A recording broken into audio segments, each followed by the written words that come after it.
Big boss Telugu season 9 ఇప్పుడు రణరంగంలా మారిపోయింది. Top contestant అనుకున్న భరణిని ఎలిమినేట్ అయిపోయాడు. ఇవాళ నామినేషన్స్లో కంటెస్టెంట్స్ రచ్చగా ఒక రకంగా హీటెడ్ డిస్కషన్ అయినట్టు తెలుస్తుంది. వైల్డ్ కార్డ్ అయేషా అలాగే రితు మధ్య మాటల యుద్ధం కొనసాగింది. లవ్ కంటెంట్ కోసమే వచ్చావంటూ రితుని డైరెక్ట్గా నామినేట్ చేసింది అయేషా. తనుజాని నామినేట్ చేసింది చిట్టి పికిల్స్.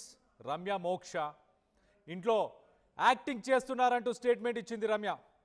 వయసు పెరిగింది కానీ బుద్ధి పెరగలేదంటూ తనుజపై రమ్య మాటలు వదిలేసింది.